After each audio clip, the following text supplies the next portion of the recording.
you.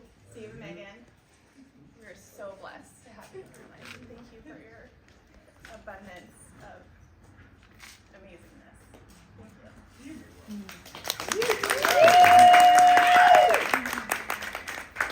And seriously, the leopard rock stars, I'm just like, so I am Sammy, if you haven't met me yet. I think that most of you guys have. Yes, I'm tall. I love being tall now, but you try being 6 foot when you're 12 years old.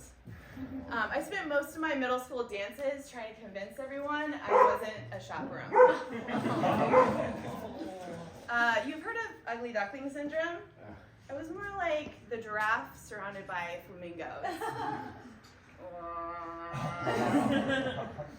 But I got over it. I'm about to celebrate my 10-year anniversary with my husband, Greg. Yeah, he's really, really hot and he has a big dick.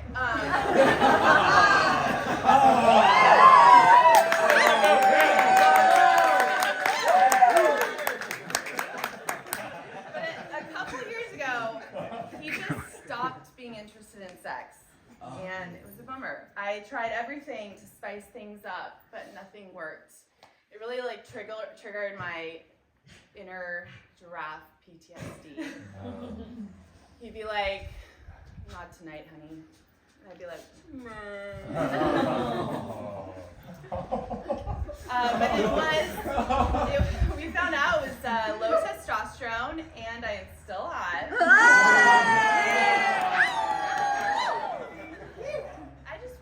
Known that before I agreed to that threesome. No,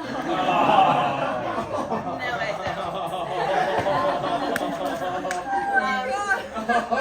don't. For those of you who don't know, we have 2 girls, Sienna and Charlie, ages 3 and 5, little rock stars. Damn, I love those bitches.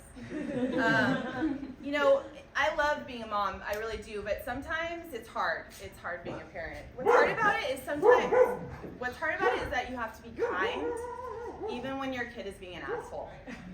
You try gentle parenting when you get them a toy, and instead of saying thank you, they say, well, it's daddy's money anyway. You know, when you have 2 kids under the age of 5, when there's a conflict, you feel like you have to be a detective. You'll walk into the playroom and you're like, there's a chunk of hair in the door frame. Everyone is crying, and God, I hope that is dog shit. You know, being a mom, it changes you, like at a core level. I was in the kitchen talking to my mother-in-law, and my teething toddler walks in with my turned on vibrator in her mouth. Oh!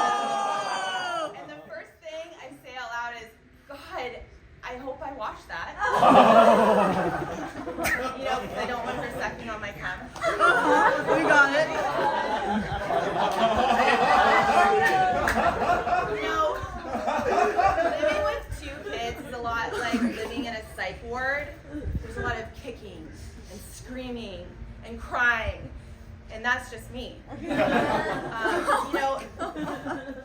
I have HPV. I mean, I'm an oversharer. And, you know, the thing about being an oversharer, it's kind of like my superpower, but I'm kind of like the Hulk, but instead of turning green, I become transparent and tell you way too much about my husband's balls. You know, I only think it's oversharing if the other person doesn't reciprocate. You know, it's kind of like social gambling. I either make a bestie for life or I tell my husband's boss I like anal. When you're an oversharer, Greg feels like he has to manage me. Like, we'll go into a parent-teacher conference and he'll sit me down and be like, Sammy, you can't talk about these 3 things. Your clit, how big your clit is, and your clit photography. And I'll be like, he's so controlling. In my defense, he left for the bathroom. I was left unattended. But you know, when you've been married for 10 years, together for 13, sex changes.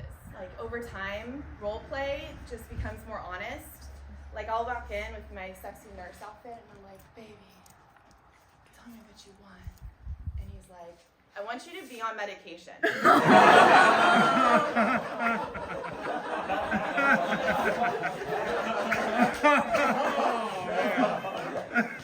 If you think about it, oversharing is just someone who can't read social cues, which is so unfair because when a kid can't read social cues, they call them autistic and say they need compassion.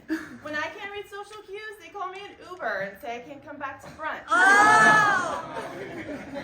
But seriously, I love you all, and over the years, I have learned that there is sweet, delicious amazingness in the quiet and just shutting the fuck up sometimes. Love you all.